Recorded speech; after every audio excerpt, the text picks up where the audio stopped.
ఇదే కదా ఇటు అనుకుంటా 195 అంటే గిట్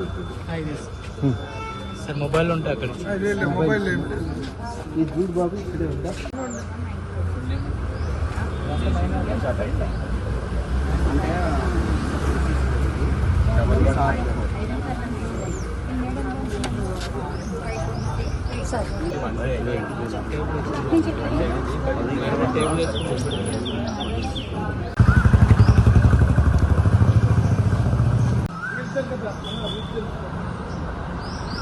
ప్రజాస్వామ్యానికి మూల స్తంభం లాంటిది.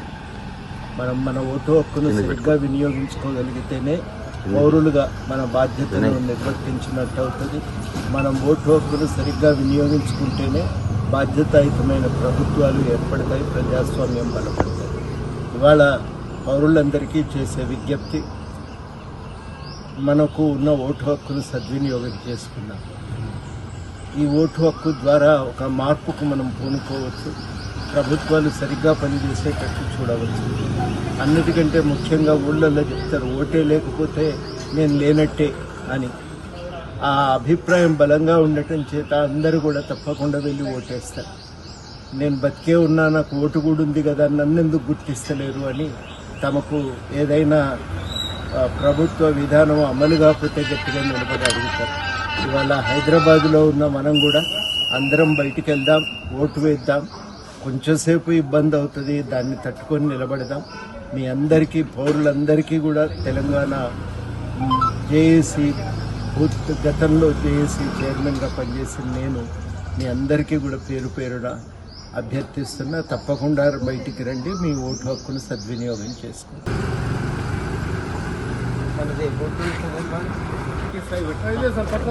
ఇదే కదా ఇటు అనుకుంటా 195 అంటే గిట్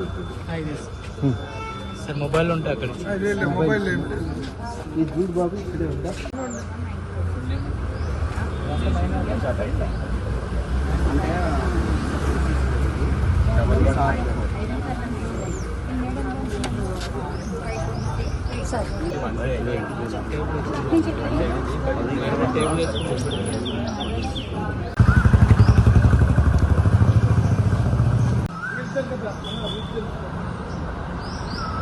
ఇవాళ పౌరులందరికీ చేసే విజ్ఞప్తి, మనకు ఉన్న ఓటు హక్కును సద్వినియోగం చేసుకున్నాం. ఈ ఓటు హక్కు ద్వారా ఒక మార్పుకు మనం పూనుకోవచ్చు, ప్రభుత్వాలు సరిగ్గా పనిచేసేటట్టు చూడవచ్చు. అన్నిటికంటే ముఖ్యంగా ఊళ్ళల్లో చెప్తారు, ఓటే లేకపోతే నేను లేనట్టే అని. ఆ అభిప్రాయం బలంగా ఉండటం చేత అందరూ కూడా తప్పకుండా వెళ్ళి ఓటేస్తారు.